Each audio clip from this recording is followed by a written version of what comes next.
수요 기도에 오신 모든 분들에게 하나님의 놀라운 은혜가 임하기를 축복합니다. 오늘 제목은 말의 실수가 없게 하라. 이 제목으로 설교하는 저가 되게 불편합니다. 저는 실수를 많이 합니다. 특별히 말에 대해서. 그런데 왜 이걸 하는가 하면은 야고보서 순서를 따라가다 보니까 또 나옵니다. 말에 대해서. 지난번 한번 했는데 비슷하게. 그만큼 중요하기 때문에 야고보가 이렇게 여러 번 말을 하는 거 아닌가 생각을 합니다.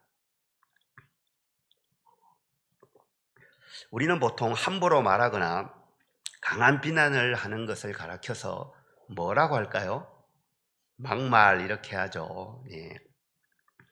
막말하는 사람을 좋아하는 사람은 거의 없습니다. 보통 막말을 하면 결국은 망신을 당하죠. 그리고 손해도 엄청나게 보게 됩니다. 수년 전에 어느 유명한 의사가 월간지와 인터뷰를 해서 막말을 쏟아 부었습니다. 죄송합니다. 여자는 국방의 의무를 지키지 않으니까 권리를 다 사용하면 안 돼. 죄송합니다. 권리가 네 가지인데 한 가지 빼고 4분의 3만 사용해야 돼. 그리고 이 사람이 한마디 더 이야기합니다. 의무를 다하지 않고 권리만 누리려고 한다면 도둑 심보야, 이런 말까지 했습니다. 이것이 출판이 되었습니다. 징병제를 하는 나라 중에 여자를 빼놓는 나라는 한국밖에 없어. 자식을 많이 낳는 여자는 그래도 봐줄 수 있어. 이 사람이 어떻게 되었을까요? 큰 곤욕을 치릅니다. 당연하죠. 막말하면 빼놓을 수 없는 사람이 한 명 더 있습니다. 누구일까요? 미국에 사는 그 아저씨 한 명 있죠. 또 대통령이 되었습니다. 미군이 한국을 돕는 것은 미친 짓이야, 이 이야기도 했습니다. 그분은. 그리고 바로 밑에 있는 나라 멕시코에서 온 이민자들은 성폭행범이야, 범죄자야, 이렇게 이야기했습니다. 한 나라의 대통령이 이런 말을 하는 건 참 이상하죠. 그런데 그의 지지율이 상당히 높았고 그때 대통령이 되었죠. 또다시 대통령이 되었습니다. 참 미국이 많이 변했습니다. 한국 대통령 선거 이번에 한 사람이 말로 좀 실수를 했죠. 많은 사람이 상처를 받고 곤욕을 치렀습니다. 그런데 사실 유명인들이 하는 막말에 대해서 우리는 화가 나지만 그래도 크게 상처받는 일은 없습니다. 나하고 별 관계가 없기 때문입니다. 그런데 나와 가까이 있는 사람이, 내 주변에 있는 사람이 의도적이든 의도적이지 않든 그 툭 던진 한마디가 나에게 큰 상처가 되는 경우가 있습니다. 그렇죠? 그리고 저녁에 내가 한 말 때문에 다른 사람이 상처를 받았다고 생각을 하면 잠자기가 불편합니다. 그죠? 나도 불편해집니다. 우리는 그렇기 때문에 말을 정말로 신중하게 해야 됩니다.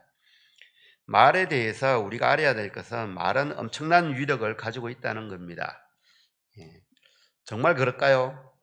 지금까지 살아오면서 상처 입은 경우가 참 많으시죠, 그죠? 오랜 시간이 지났더라도 그때를 생각하면 막 흥분이 되고 눈물이 나오는 경우가 있지 않습니까? 대부분은 말로 인한 상처였습니다. 한 책에서 읽은 간증입니다. 이분이 어렸을 때 아버지가 사업에 실패해서 거의 천막에서 기거를 했다고 합니다. 학교도 못 다닐 형편이 됐는데 그래도 다행히 국비장학생으로 고등학교까지만 잘 마쳤습니다. 대학교에 합격을 했는데 등록금이 없습니다. 그래서 가까운 친척 중에 부유한 친척이 있어서 그 집에 찾아갔습니다. 그런데 그 집 주인이 계시지 않아서 집에서 기다리고 있는데 그 집 딸이 나이가 비슷한데 학교 갔다 돌아왔습니다. 그때 그 여자가 마당에서 그 집에서 일하는 분을 만나서 한 말이 그 사람을 참 힘들게 했습니다. 애는 왜 거지처럼 맨날 우리 집에 오는 거야? 이야기를 듣고 그는 그 자리를 뛰쳐나갔습니다.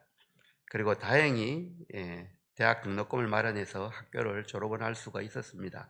하지만 그 이야기는 애는 왜 거지처럼 맨날 우리 집에 와? 라는 그 이야기는 평생 동안 그 상처로 남았습니다. 가끔씩 그때를 생각하면 눈물이 나기도 하고 한숨을 짓기도 하고 그렇게 된다는 거죠.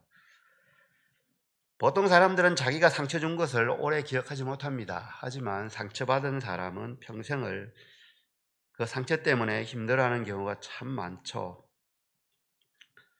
많은 경우 혀로서 다른 사람을 다치게 하고 죽게까지 만들기도 하죠.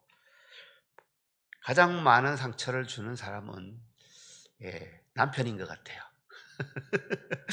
예, 부부는 참 서로에게 말로 상처를 많이 주죠. 가끔씩 사소한 게 커지면은 이렇게 할 것 같으면 결혼은 왜 했어? 부터 시작해서 나한테 해준 게 뭐 있다고 그래까지 가죠. 더 나가기도 하죠.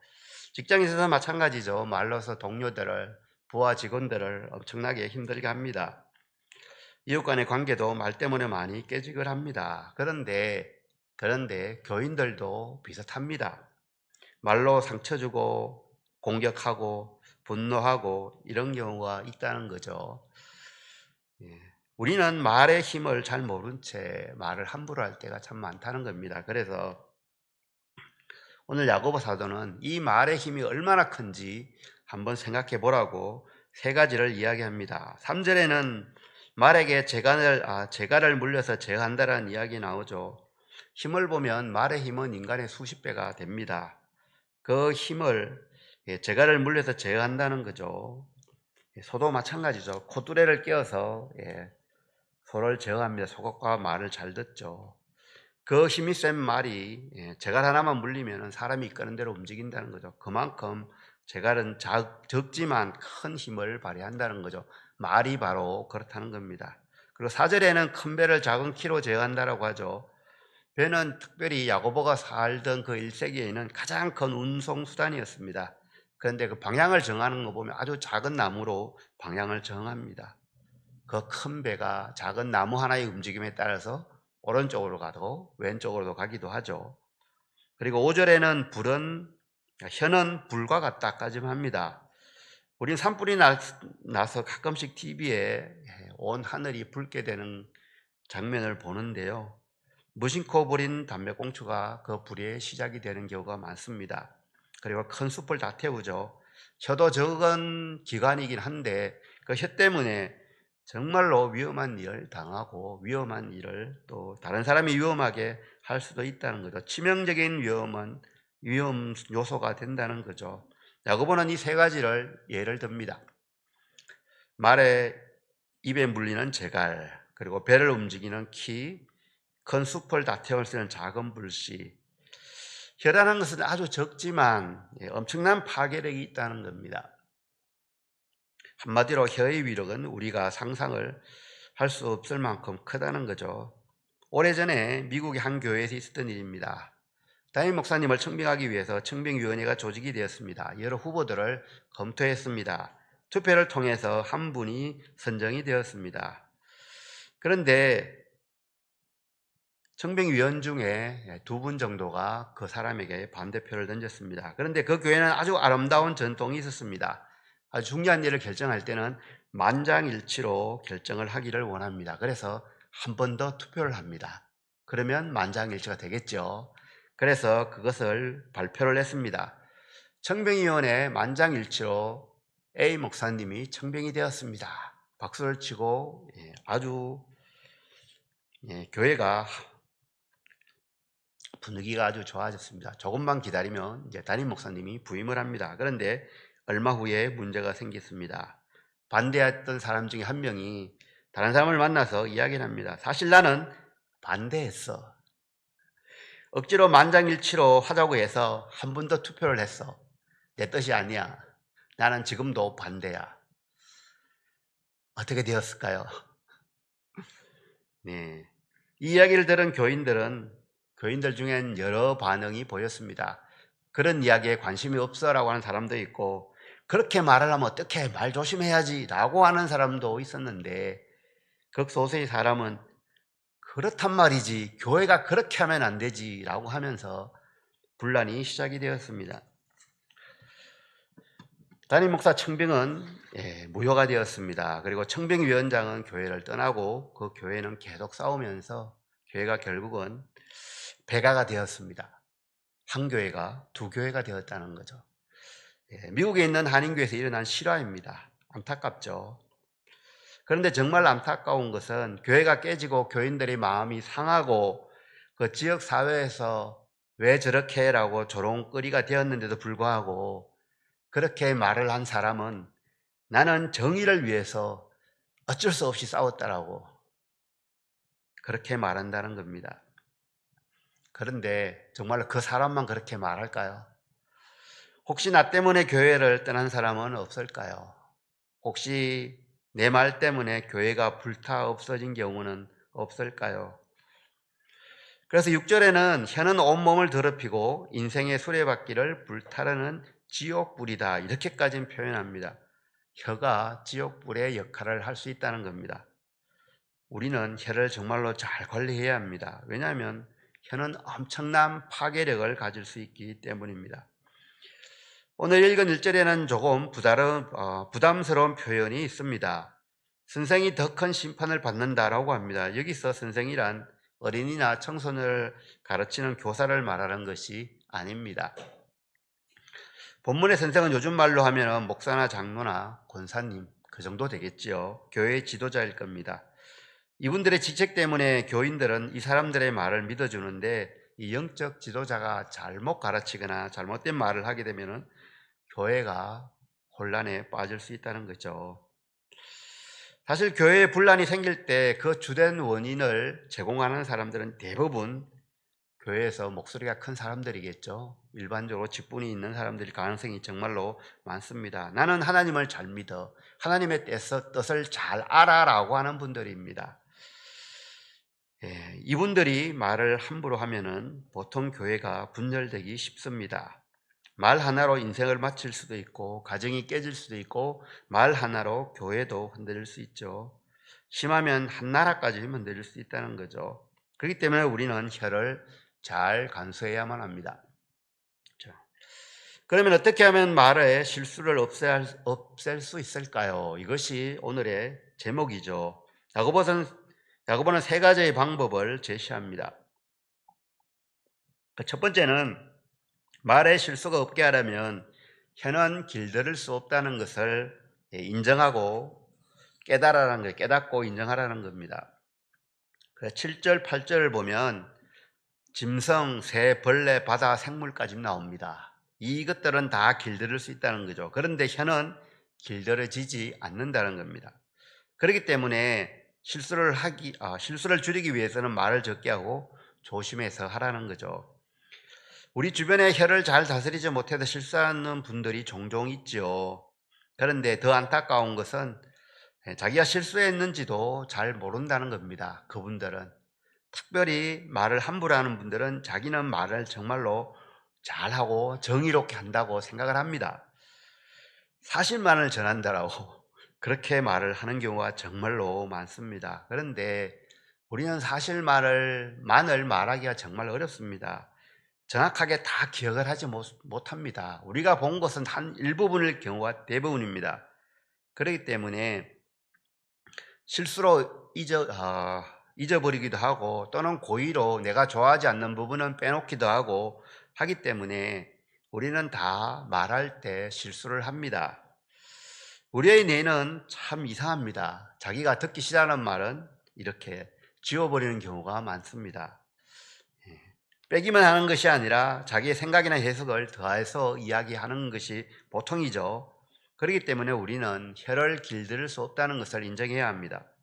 그래서 혀를 잘 간수하는 방법은 말을 정말로 조심해서 하는 것입니다. 그런데 지내다 보면 누군가가 나한테 와서 다른 사람에게 대해서 부정적인 이야기를 하는 경우가 있습니다. 그 이야기를 듣고 보면 그 사람이 정말 부정적인 사람이구나, 잘못된 사람이구나 하는 생각이 들기도 합니다. 그때 한 가지를 더 하면 좋습니다. 남의 의견에 따라서 판단하지 않고 그 비난을 받는 사람과 직접 대화를 나누어 보는 겁니다. 그리고 그 이야기를 하는 사람은 정말 신뢰할 수 있는 사람인가 생각해 보면은 웬간한 경우는 다 판단을 할 수가 있습니다. 한쪽 말만 듣고 흥분하는 것 정말로 어리석습니다. 그리고 가끔씩은 어떤 사람은 그 사람이 좋다고 하고 어떤 사람은 그 사람이 정말 나쁜 사람이라고 이렇게 반대되는 말을 하는 경우도 있죠. 누가 더 가까운지 또는 어느 사람이 더 신뢰할 수 있는 사람인지를 보고 결정을 해도 늦지 않을 겁니다. 우리가 아무리 조심해서 생각을 하고 말을 조심해서 한다고 해서 우리가 실수를 안 할까요? 여전히 실수합니다. 나는 말을 할 때 실수할 가능성이 매우 많은 사람입니다 라고 인정하는 것이 정말로 중요합니다. 그것만 인정해도 실수의 절반은 줄일 수 있을 겁니다. 두 번째는 말의 실수가 없게 하려면 인격이 바뀌어지면 됩니다. 11절 12절에 보면 샘이 한 구멍으로 어찌 단물과 썬물을 내겠느냐 이렇게 말하죠. 그럼요, 맞습니다. 한 종류의 물밖에 나오지 않습니다. 마음속에 있는 것이 말로 나옵니다. 우리 안에 무엇이 가득한 거냐에 따라서 말이 나오게 됩니다. 인격이 말로 드러나는 거죠. 평소에 다른 사람을 많이 비판하고 정죄하는 사람은, 그런 마음이 많은 사람은 결국은 그런 말이 나온다는 거죠. 교만한 사람이 다른 사람을 칭찬하고 하는 말을 하는 경우는 아주 적다는 거죠. 말은 인격을 표현합니다. 그렇기 때문에 우리의 인격이 바뀌지 않으면 말만 바꾼다고 아무리 노력을 해도 잘 되지 않을 겁니다. 우리의 인격은 어떻게 바꿀 수 있을까요? 우리는 다 알고 있습니다. 예수님을 구주로 주인으로 영접하면 됩니다. 이미 영접했는데요. 예수님을 주인으로 모시고 살면 됩니다. 영접을 했는데 여전히 내가 주인이기 때문에 내 기분대로 할 때가, 내 성향대로 할 때가, 나의 가치관대로 할 때가 많다는 것입니다. 많은 크리스찬들이 예수님을 구주로 영접했지만 여전히 자기가 주인인 삶을 살고 있습니다. 그러니까 우리 마음 속에는 나 중심으로 가득 차 있는 거죠. 그 상태에서 말을 하면 나 중심의 말을 할 수밖에 없습니다. 정말로 우리가 예수님을 구주로 주님으로 모시고 산다면, 예수님의 종이다라고 살아간다면 우리의 인격은 바뀌고 우리의 말은 틀림없이 바뀌게 될 것입니다. 속사람이 변하지 않아도 노력하면 어느 정도는 자제할 수가 있습니다. 억지로 참을 수 있습니다. 아주 과격한 말은 하지 않게 됩니다. 하지만 우리의 표정이 그렇게 밝지는 않을 것입니다. 말을 조심해도 어느 상황이 되면 튀어나오게 될 것입니다. 그래서 우리의 마음이 바뀌어야 됩니다. 우리의 인격이 바뀌어야지 말에 실수가 없습니다. 감사하는 마음, 사랑하는 마음, 불쌍히 여기는 마음이 우리 가운데 있으면 우리의 말은 틀림없이 바뀌게 됩니다. 예수님을 신뢰하고 성령의 능력을 받아서 우리의 속사람이 되기를 힘써야 합니다. 그러면 우리의 말은 바뀝니다. 말을 조심하려고 노력하는 건 필요합니다. 그런데 그보다 더 중요한 것은 예수님의 말씀에, 예수님의 가르침에 순종함으로 인격이 바뀌어지는 것입니다. 그러면 우리의 말은 자동으로 바뀌게 될 것입니다. 세 번째, 말의 실수가 없게 하려면 혀를 긍정적으로 사용하는 것이 꼭 필요합니다. 9절과 10절에 보면은 한 혀로 찬송도 하고 저주도 한다라고 합니다. 맞습니다. 우리들의 입으로는 찬송도 하고 저주도 합니다. 그렇지요. 안 그러면 좋은데, 그런데 어느 쪽을 더 많이 하십니까? 찬송을 많이 하십니까? 안 그러면 비난이나 저주를 많이 하십니까? 하루를 시작하는 아침에 일어나면 가장 먼저 하는 말이 어떤 단어이십니까? 아이고 죽겠다 이렇게 하루를 시작하십니까? 아니면은 하나님 오늘 하루도 저에게 새날을 허락하여 주셔서 감사합니다 이렇게 하루를 시작합니까? 하나님 사랑합니다, 오늘도 생명을 연장시켜 주셔서 감사합니다라고 하루를 시작하면 훨씬 실수가 줄을 것입니다. 긍정적으로 말하는 것 정말로 중요합니다. 긍정적인 사고방식을 가지라는 것이 아닙니다. 우리는 사랑하기 때문에 사랑한다라고 말을 해야 됩니다. 그런데 사랑한다라고 말을 하면 사랑이 생깁니다. 그리고 감사하기 때문에 감사해야 된다라고 말을 하지만 감사하다고 말을 하다 보면 감사한 마음이 생깁니다. 특별히 우리 교회에서는 이렇게 긍정적이고 아름다운 말을 많이 했으면 좋겠습니다. 고맙습니다. 수고하셨습니다. 얼마나 좋습니까? 여름에 가장 우리가 중요하게 여기는 것은 에어컨입니다. 에어컨이 고장나면 참 힘듭니다. 그죠? 대부분 수리기사가 오면 해결이 됩니다. 이때 우리는 두 가지의 반응을 볼 수가 있습니다. 진작 점검 좀 하지. 그리고 아이고 수고가 많습니다. 이렇게 반응할 수 있죠. 우리가 결정하는 겁니다. 우리 자신이 어느 쪽에 가 있는가 보면은 알 수가 있다는 거죠. 말씀을 정리합니다. 우리는 지금 어떤 말을 하면서 살아가고 있습니까? 하나님이 원하는 그 말을 많이 하며 살아갑니까? 아니면 이 땅에서 하나님을 모르는 사람들이 하는 그 말을 따라서 하면서 살아갑니까? 칭찬하는 말을 많이 합니까? 아니면 비난하고 정죄하는 말을 많이 합니까? 감사하며 사십니까? 아니면 불평하며 사십니까? 우리의 혀의 파괴력은 상상할 수 없을 만큼 큽니다. 동시에 그만큼 감사와 찬양과 기쁨의 말을 하는 것도 엄청난 힘이 있습니다. 다른 사람을 살릴 수가 있습니다.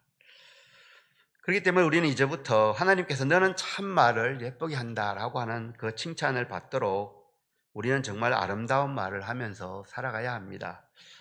그렇게 하면 하나님을 기쁘시게 할 수도 있고 사람들을 세워줄 수도 있습니다. 정말 하나님께서 원하는 그 아름다운 삶을 사는 우리 모두가 되어야 하겠습니다. 말씀을 생각하며 몇 가지를 기도하면 좋겠습니다.